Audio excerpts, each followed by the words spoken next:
Hi అందరికీ.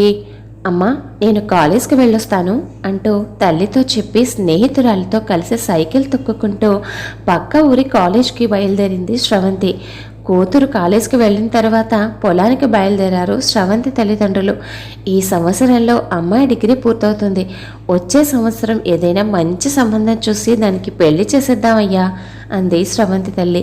దానికి పెళ్లికి వచ్చిన కంగారే ఉందే, అది ఇంకా ఏదో చదువుకుంటానంటోందిగా.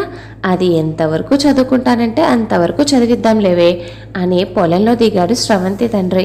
ఆ రాత్రి పడిన వర్షానికి దిగిన కరెంటు తీగ పొలంలో నీటిలో పడి ఉండడం వల్ల పొలంలో దిగిన వెంటనే శ్రవంతి తండ్రికి కరెంట్ షాక్ కొట్టి గిలగిలా కొట్టుకుంటున్నాడు.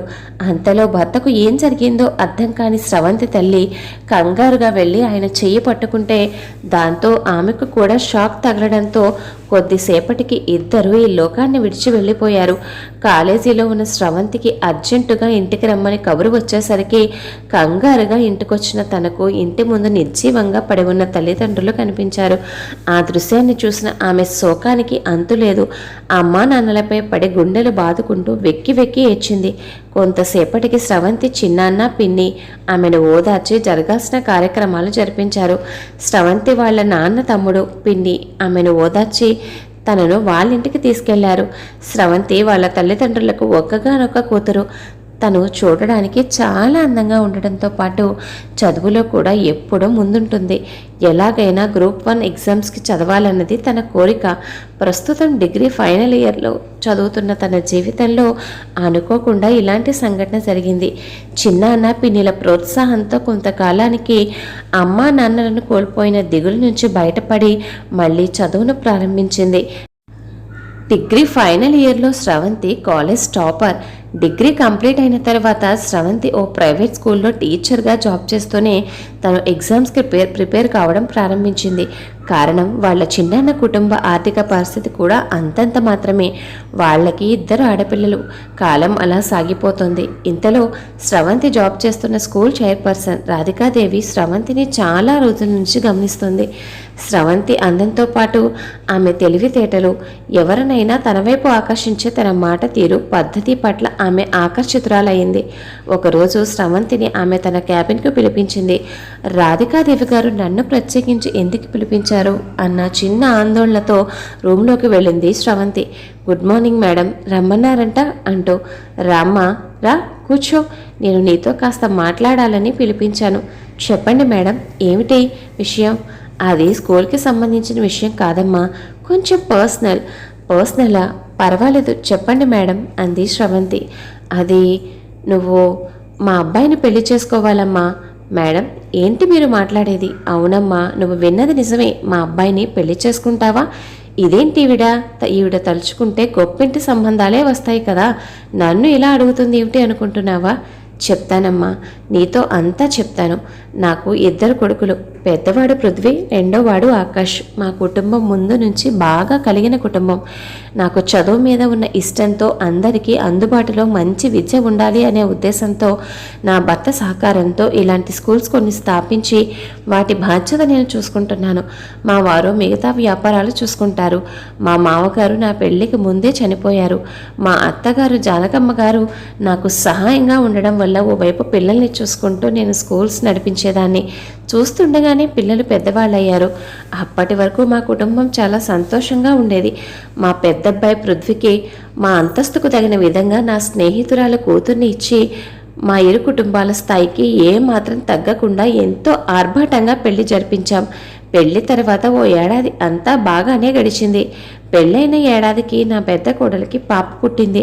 పాపకు 6 నెలల వయసున్నప్పుడు నా పెద్ద కోడలికి ఏం పాడు బుద్ధి పుట్టిందో ఏమో కానీ కట్టుకున్న భర్తని, నెలల పసిబిడ్డని వదిలేసి నాకు నీతో ఉండడం ఇష్టం లేదు, నేను ఎవరినో ప్రేమించాను, తనతో వెళ్ళిపోతున్నాను, నా కోసం వెతకద్దు అని ఉత్తరం రాసిపెట్టి ఇంట్లో నుంచి వెళ్ళిపోయింది. ఈ లోకంలో ఆ దేవుడు మాకు సరైన జీవితాలు ఇవ్వలేదని ఇచ్చే ఆడవాళ్లు ఉన్నారు. తాగొచ్చి భార్యని హింసించే భర్తలను భరించే ఆడవాళ్లు ఉన్నారు. నా కోడల్లాంటి బంగారం లాంటి జీవితాన్ని తల పొగరుతో కాలదన్నుకుని పోయే ఆడవాళ్లు ఉన్నారు. ఓవైపు తను ప్రాణంగా భావించిన భార్య తనను చేసిన మోసం, మరోవైపు సమాజంలో జనం మాట్లాడుతున్న మాటలు నా పెద్ద కొడుకును ప్రశాంతంగా ఉండనివ్వలేదు. వాడి కొద్ది రోజులు బయట ప్రపంచానికి దూరంగా గదిలో ఒంటరిగా ఉండి డిప్రెషన్లోకి వెళ్ళి మొత్తానికి మాకు ఎవరికీ కాకుండా సూసైడ్ చేసుకుని చనిపోయాడు.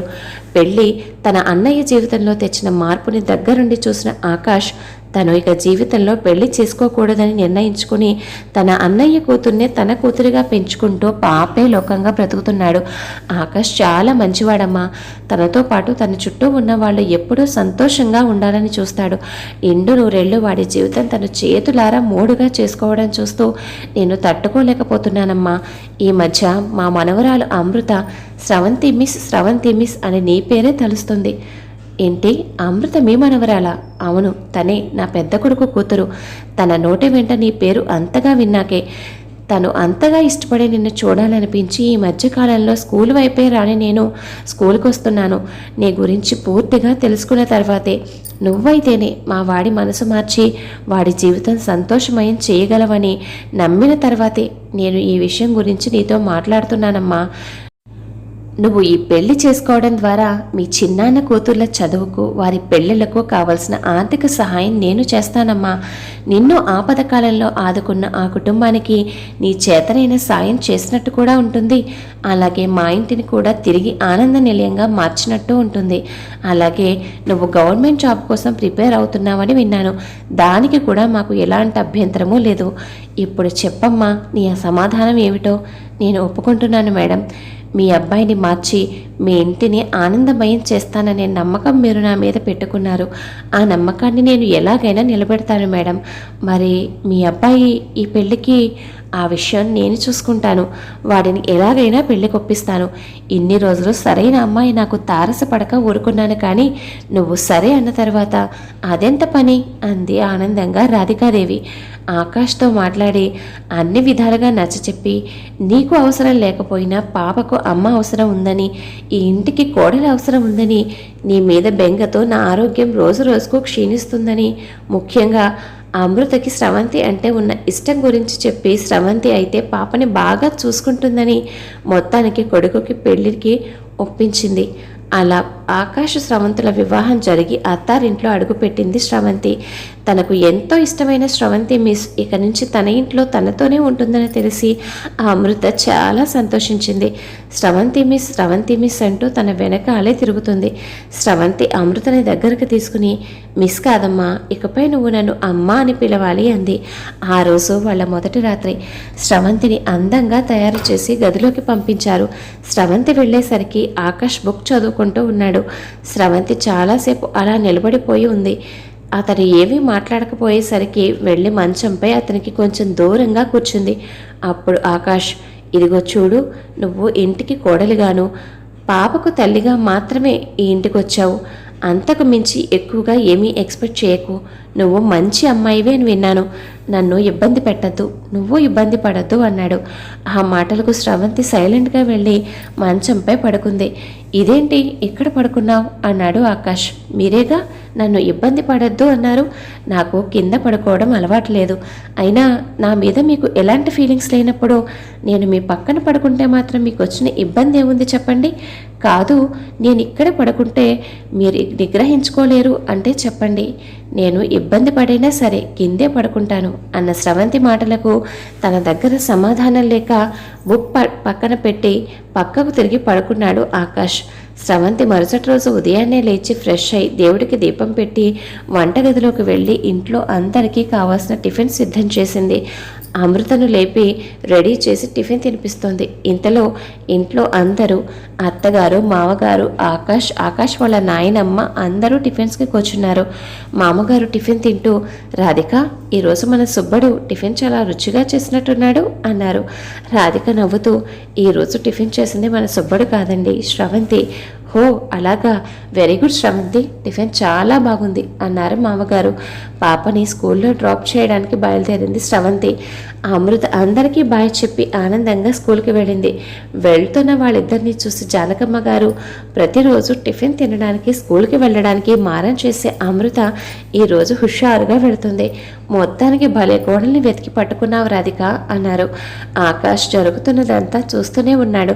రోజులు గడుస్తున్న కొద్దీ స్రవంతి ఇంట్లో అందరికీ బాగా దగ్గరైంది. అలాగే ఆకాష్కి ఇష్టమైనవి వండి పెట్టడం, తనకు కావాల్సినవి చూడడంతో కొంచెం కొంచెంగా ఆకాష్లో కూడా మార్పు మొదలైంది. ఇద్దరూ కలిసి పాపను బయటకు తీసుకెళ్లడం, ఫంక్షన్స్కి అటెండ్ అవ్వడం, బంధువుల ఇంటికి వెళ్ళి రావడాలతో ఇద్దరి మధ్య మంచి స్నేహం ఏర్పడింది. అలా ఒకరోజు ఆకాష్ హాల్లో వెయిట్ చేస్తూ ఉండగా ఫంక్షన్కు వెళ్ళడం కోసం purple colour gold border transparent sari కట్టుకుని సింపుల్గా ఒక డైమండ్ సెట్ పెట్టుకుని నడుచుకుంటూ వస్తున్న స్రవంతిని చూస్తూ, అబ్బా ఈరోజు ఇంత అందంగా ఉందేంటి స్రవంతి అని మనసులోనే అనుకున్నాడు ఆకాష్. రెప్ప వేయకుండా స్రవంతినే చూస్తూ ఉండిపోయాడు. స్రవంతి దగ్గరకు వచ్చి, హలో ఏంటి అలా చూస్తున్నారు అనగానే, అబ్బే ఏం లేదు పద టైం అవుతుంది అంటూ పాపని తీసుకుని ఇద్దరూ ఫంక్షన్కి వెళ్ళారు. ఆ రోజు ఫంక్షన్ నుంచి తిరిగి వచ్చిన తర్వాత తను పెట్టుకున్న నెక్లెస్ జుట్టుకు ఇరుక్కొని రాకపోవడంతో నేను హెల్ప్ చేయనా అంటూ స్రవంతికి దగ్గరగా వెళ్ళాడు. నెక్లెస్ తీస్తూ ఉండగా ఆమె తలలోని మల్లెపూల వాసన, ఆమె ఒంటి నుంచి వస్తున్న సుగంధ పరిమళం ఆకాష్ మనసును ఆపలేకపోయాయి. అలా ఆ రాత్రి వారిద్దరూ ఒక్కటయ్యారు. ఒకళ్ళను ఒకరు పూర్తిగా తెలుసుకున్నారు. తర్వాత సంతోషంగా ఉన్న కొడుకు కోడల జంటను చూసి రాధికాదేవి ఆనందానికి అంతులేదు. తర్వాత కొద్ది నెలల్లోనే స్రవంతి ఆకాష్లకు బాబు పుట్టాడు. అమృత తమ్ముణ్ణి చూసి చాలా మురిసిపోయింది. రాధిక స్రవంతి తల మీద చెయ్యి వేసి, నేను నీ మీద పెట్టుకున్న నమ్మకాన్ని నిలబెట్టుకున్నావమ్మా అంటూ కోడల్ని దగ్గరకు తీసుకుంది. ఆ తర్వాత కొద్ది రోజుల్లోనే స్రవంతి గ్రూప్ 1 ఎగ్జామ్స్ రాసి తను కోరుకున్నట్టుగా మంచి గవర్నమెంట్ జాబ్ను సంపాదించింది. కుటుంబ సభ్యుల సహకారంతో జాబ్ చేస్తూ ప్రజాసేవ చేస్తూ తన కళ నెరవేర్చుకుంది. స్రవంతి తన కోరుకున్నట్లుగా ఇల్లు పిల్లా పాపలతో ఆనంద నిలయంగా మారినందుకు రాధికాదేవి సంతోషానికి అవధులు లేవు. కథ విన్నారు కదండి. కథపై మీ అభిప్రాయాన్ని తప్పకుండా కామెంట్ చేయండి. మరొక మంచి కథతో మళ్ళీ కలుద్దాం. ఉంటాను మరి.